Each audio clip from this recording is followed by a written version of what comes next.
Well, I was just sitting here having a cup of tea and thinking about things that are truly British. Um, a cup of tea, fish and chips, but it's interesting. If you go back 300-400 years ago, neither of those were here. They're relatively new additions to the culture, borrowed from elsewhere. Tea, for example, of course, comes from China and later India.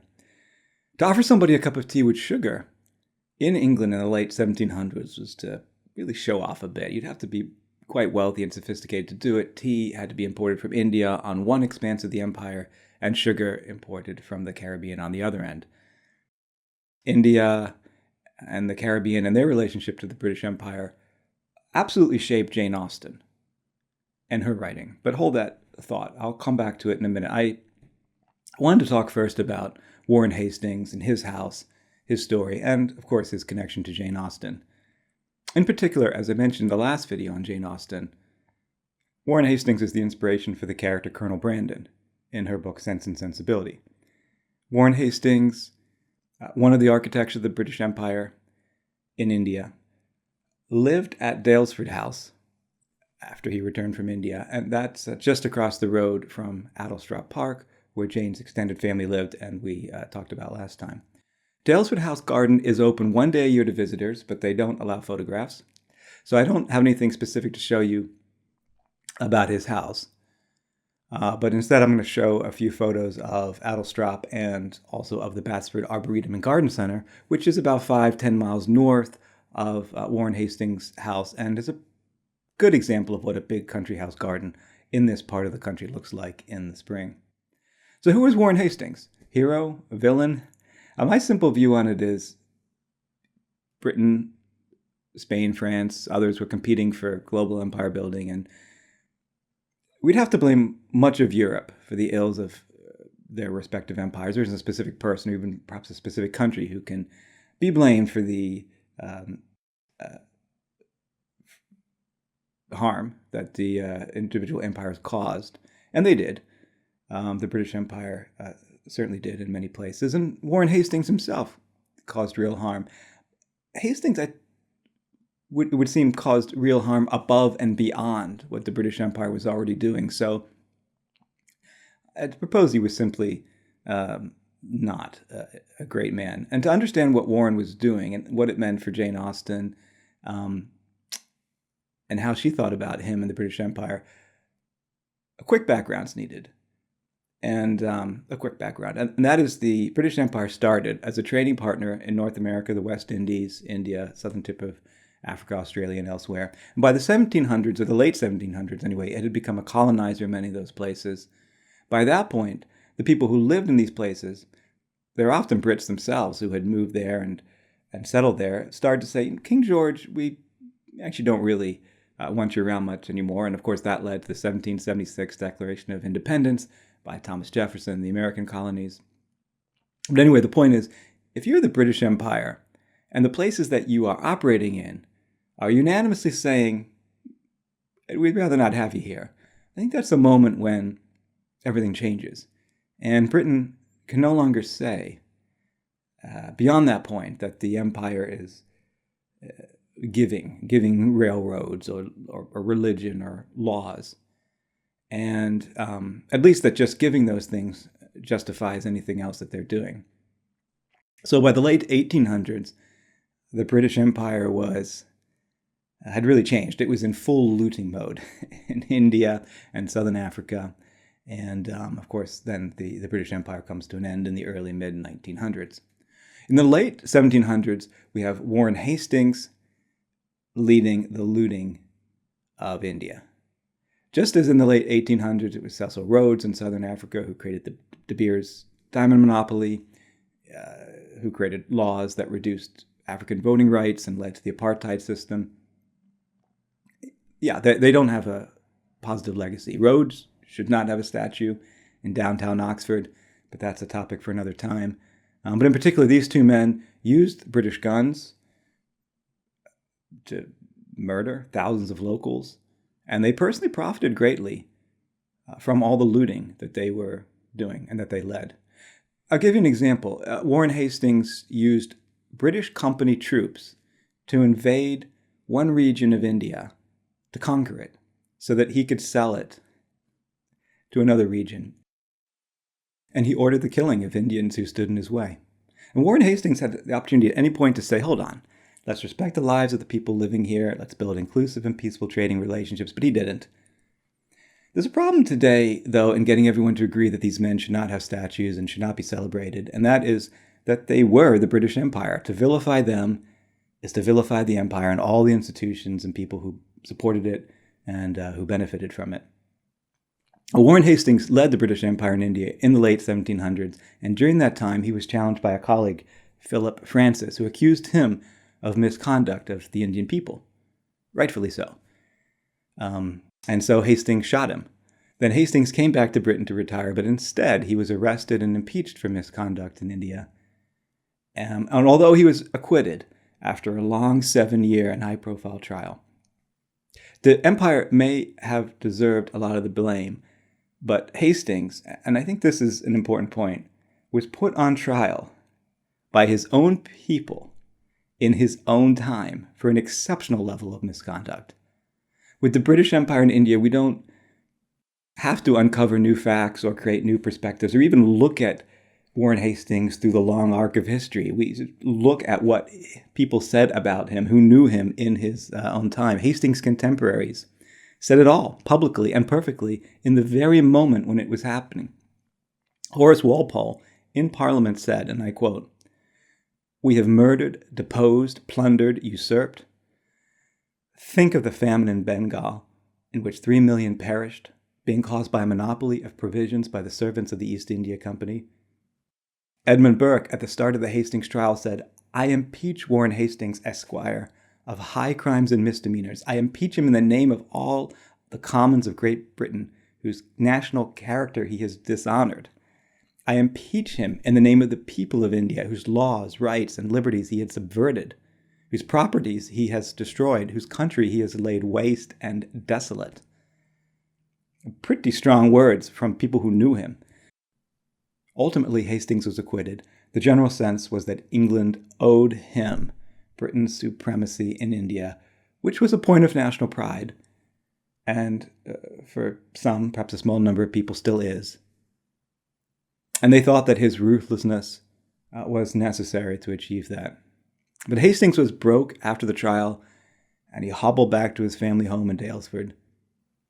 His illegitimate niece, Jane Austen, hung on every update and news article about the trial. It ran from when she was 12 to when she was 19.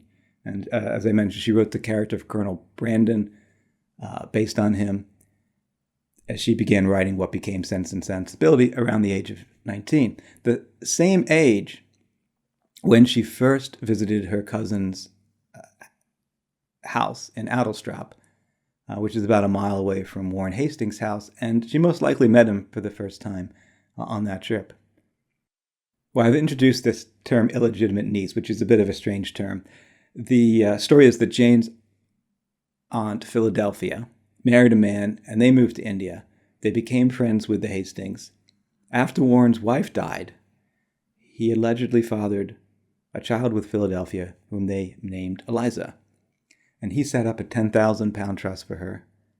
Later, one of Jane's brothers, Henry, married Eliza, and so it was part of Warren Hastings' fortune through Eliza and Henry that actually financed the publication of Jane's first novel. So Eliza was the illegitimate daughter of Warren and Jane's aunt.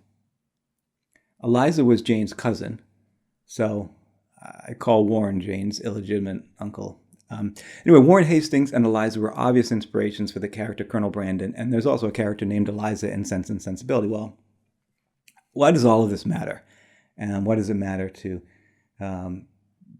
Jane Austen? I just find it fascinating to see how a creative mind like hers works, and how she took people and details, copied them almost exactly into her books, and surrounded them with other things that she invented, and that was her creative process. We aren't often able to see how a writer or an artist creates, but I think in her case, in many ways, we can really see exactly how real-life events helped her write. And there's connections between Hastings and Brandon, and I'll list off 8 of them, which I just find really, really fascinating. So here we go. Number 1, the real-life Warren Hastings left home for India at the age of 17. Colonel Brandon in Sense and Sensibility, exactly the same. 2, Hastings had a duel and emerged unharmed, as mentioned earlier.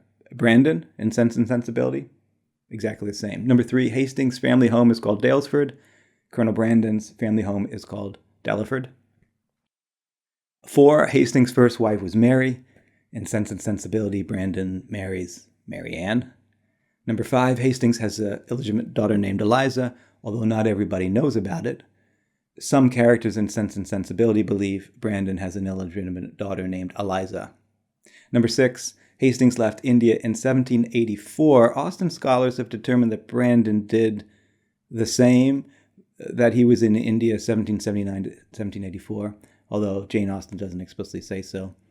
Number 7, Hastings returned from India wounded, socially, emotionally, mentally. Colonel Brandon the same. And 8, Nathaniel Middleton spoke at Hastings' trial as someone who knew him well. And John Middleton is the name of one of the characters of one of Colonel Brandon's closest colleagues in Sense and Sensibility. So there's 8 very precise, specific ways that Jane has copied details from Hastings' life and converted them into the world of her characters. A couple of final interesting connections. One is, it was from the trial that Jane Austen got the title for her book. Richard Sheridan in the trial said about Warren Hastings, and I quote, "Filial piety. It is the primal bond of society. It is that instinctive principle which, painting for its proper good, soothes, unbidden, each sense and sensibility of man." So there it is. It was from a quote that would have been reported in the newspapers that Jane would have heard about, that she took the title for her book. And one other final interesting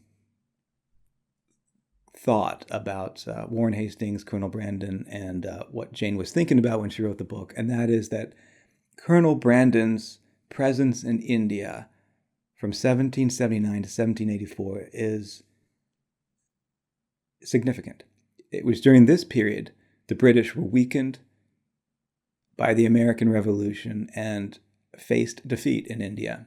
1 in 5 British soldiers were captured by Mysore ruler Hyder Ali during this time and imprisoned at Seringapatam.